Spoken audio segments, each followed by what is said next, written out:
30 do 11, o Rio Bravo Renda Varejo, que é o RBVA, administrado e gerido pela Rio Bravo, fundo que tem 45.257 cotistas, anunciou um fato relevante, extenso, importante, que é a renovação com a Caixa Econômica Federal de todos os 13 contratos de locação que venceriam em 2022 por mais 10 anos, agora com contratos típicos. Deixa eu entrar aqui, que esse resumo é extenso, e a gente vai ficar bastante tempo aqui com tela de PowerPoint.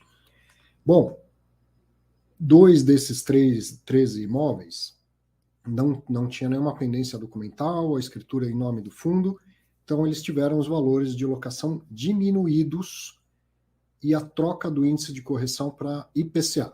Então, é esperado que 10 anos depois de correção para o IPCA, o patamar que estava correção por IGPM, no caso, né? O patamar que estava o valor de aluguel, o mercado não acompanhou. Então, é esperado mesmo uma diminuição. Não se sabe, não tem no fato relevante, qual o tamanho dessa diminuição, mas eu perguntei isso na entrevista, hein? Acompanhe. Então, 2 imóveis, situação zerada, valor de locação diminuído e troca do índice de IGPM para IPCA.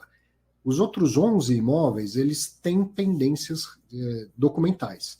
E aí eles tiveram a manutenção dos valores do contrato anterior e a troca do índice de correção para IPCA. Então, era IGPM, agora é IPCA. Essa foi a única mudança.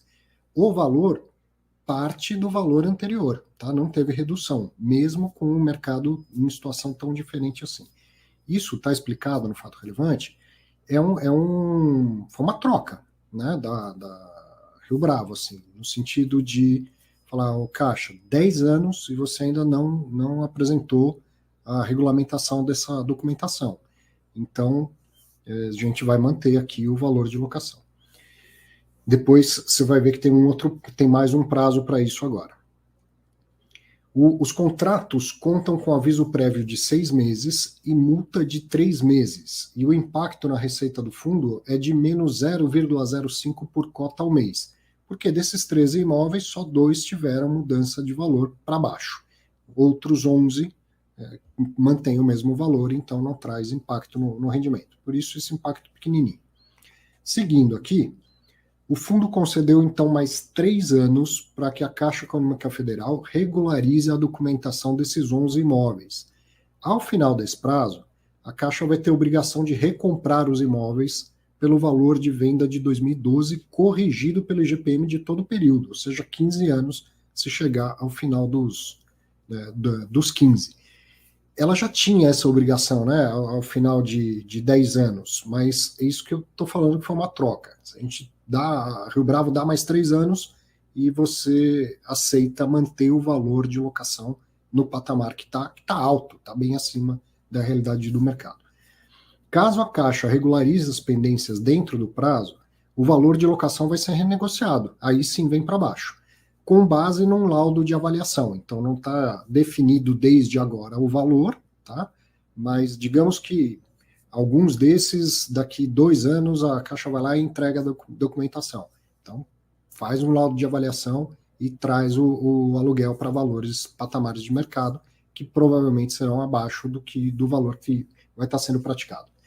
A ação que o fundo havia ajuizado contra a Caixa Econômica Federal para regularização das pendências será suspensa por meio de um acordo entre as partes. Então, a Rio Bravo já havia iniciado um processo na Justiça para forçar a Caixa a regularizar essas pendências documentais, e aí, né, feito um acordo, não há por que continuar com o processo. Mas o processo não foi retirado, ele fica suspenso por esse prazo de 3 anos. E aí tem uns resumos interessantes, né, uma apresentação mais visual. Olha que legal, um breve histórico dessa operação. Para quem é mais novo, mais recente no mercado de fundo imobiliário, esse é um fundo que começou como agências Caixa, e ele comprou lá 26 imóveis. Comprou ou construiu, né? Uma parte foi compra sem leaseback, outra parte foi BTS, Build to Suit, construção. Isso em 2012. Em 2018, o fundo aprovou, né? Os cotistas aprovaram uma mudança de regulamento, o fundo passou a ser o Rio Bravo Renda Varejo, então não era mais um fundo só de agências bancárias, era um fundo de varejo. Depois aconteceu, inclusive, a incorporação de outro fundo parecido da Rio Bravo, que era o Santander Agências, e esses dois fundos hoje formam o Rio Bravo Renda Varejo. Ao longo desse caminho, então, são 10 anos, né? Ele nasceu em 2012 com contratos de 10 anos com a Caixa. Os contratos, boa parte deles venceriam agora em 2022. 11 ativos foram vendidos, sendo que 10 deles locados para a Caixa. Então, desses 26, 11 já foram vendidos. Aquisição de 14 ativos com localização primária para o varejo, atuação de setores com varejo alimentar, vestuário e restaurante. E aí isso vai aumentando a estratégia de diversificação do fundo, né, que nasceu para ser só de agências e hoje é um fundo de varejo em geral. E um outro quadro interessante, tem mais coisa, né, no fato relevante, leia ele completo depois, mostra que com essa renegociação, o novo cronograma de vencimento dos contratos ficou bem mais estendido. 64% dos contratos vão vencer só depois de 2032, com essa renovação que foi feita agora, com essa renegociação de 13 contratos de agências, né? Então, estava chegando ao final, quando chega no final, você espera renovar, mas pode ser que o inquilino fale, não quero renovar, quero sair.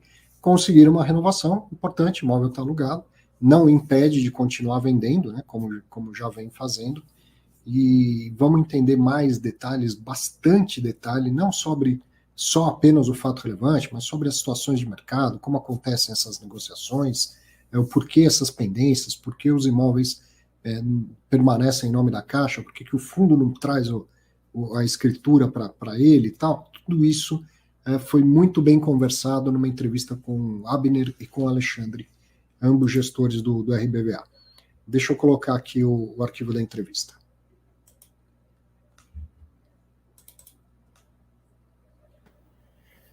Semana passada eu falei que é fim de ano com Copa do Mundo e tudo junto, mas que o mercado não parava, né? Olha aí, ó. O Alexandre Rodrigues, Abner Mello, trabalhando, hein? Trabalhando bastante, renovando um bloco de contrato com um inquilino desse tamanho. Não é fácil, né? A gente vê aqui o fato relevante e fica informado, gosta de saber que os contratos foram renovados, mas deve ser muito tempo e muito vai e volta nessas negociações, né? Olá, tudo bem, Arthur? Então, realmente foi uma negociação bastante extensa, principalmente porque envolvia duas áreas dentro da Caixa, né? Uma área de locações e uma área de patrimônio, porque a gente estava tratando aqui conjuntamente de um compromisso de compra e venda, que tinha obrigações contratuais da Caixa, em conjunto com uma renovação das locações, né? Então, isso levou, sim, bastante tempo, a gente está mais de ano aqui negociando com eles, mas a gente acredita que o final dessa história foi um sucesso. A gente acha que essa negociação foi muito boa para os investidores. A gente pode falar um pouco mais para frente aqui sobre os termos da negociação. Isso é interessante, eu não tinha pensado nisso, né? Estava chegando numa bifurcação ali, né? Ou renova, ou no caso dos imóveis que não tem toda a documentação certinha, eles têm a obrigação de recomprar. Por isso que você falou que tinha que falar com duas áreas diferentes ali. E eles internamente também tomar essa decisão, né? Perfeito, exatamente. Então a gente precisava conversar tudo isso, né? O nosso, para a gente vê tudo como uma negociação só, né? A gente está renovando as locações e está também renovando esse prazo para regularização por parte da Caixa. Mas a Caixa tem duas áreas diferentes para tocar esse processo, então foi muita reunião para fazer, muita gente para falar. Acho que essa foi a complexidade desse negócio que levou mais de um ano para conseguir concretizar. Vamos mostrar aqui, porque a gente está falando, eu já li, eu já sei o que aconteceu, mas tem gente que ainda não está sabendo, né? Vamos mostrar a apresentação que vocês fizeram e depois eu tiro mais umas dúvidas. Deixa eu só encontrá-la aqui, ó. Aí. Então, gostei muito disso aqui, ó. Toda vez que a gente, aqui no Fatos Relevantes, põe um histórico, contam, esse fundo, você que está investindo agora, está chegando agora, esse fundo já tem 10 anos e tal, aconteceu isso, as pessoas gostam muito. Então, é muito legal que vocês tenham colocado esse histórico. Vamos explicar para quem não conhece. Estamos falando lá, né, do Agências Caixa, que depois virou RBVA, junto com o Santander Agências, e como é legal a gente ver o tempo passar, né? O fundo imobiliário, investimento de longo prazo, E o prazo anda. E É. passaram os 10 anos de um contrato atípico que está chegando no fim. Conta um pouco dessa história para a gente, por favor. Deixa eu até passar um pouquinho, só recapitulando então, Arthur, nesse caso do histórico, a gente nasceu o fundo com 45 imóveis, um pouquinho, né, em torno de 45 imóveis da Caixa. 10 anos depois, a gente tem um fundo que a gente vendeu 10 imóveis da Caixa, então sobraram 35 imóveis. A gente chegou numa situação em que a gente precisava renovar esses ativos. Desses 35 que a gente tinha 13 que venceriam nesse ano. Só lembrando que essa negociação toda que a gente fez com a Caixa, desde o início do fundo, a gente comprou imóveis BTLs, né? A gente comprou da Caixa com ela locando, e a gente também fez imóveis para a Caixa, né? Então, nesse bolo de ativos, esses 35 tem imóveis que vencem agora, em 22, em 23, 24, 25, até 2029 a gente tinha ativos que venceriam, né? Então, a gente tinha um pacote de agências, dos quais 13 imóveis venceriam agora em 2022. Desses 13 imóveis, 11 imóveis ainda tinham pendências documentais. Então, quando a gente foi, em 2012, quando a gente foi comprar os imóveis da Caixa, a gente fez uma diligência, e nessa diligência a gente apontou alguns documentos que a gente precisava para passar o imóvel para o nosso nome, né, para a gente assinar a escritura e passar a matrícula. Ao longo desse tempo todo, a Caixa passou diversos documentos para a gente, e a gente conseguiu passar a maioria dos imóveis. Sobraram 11 imóveis nessa situação. Então, dos 13 que a gente tinha, 11 estavam nessa situação de pendência documental e 2 imóveis não tinham nenhuma pendência, né? Então, esse é o histórico do fundo, foi assim que a gente chegou para negociar com a Caixa, né? Isso que você está contando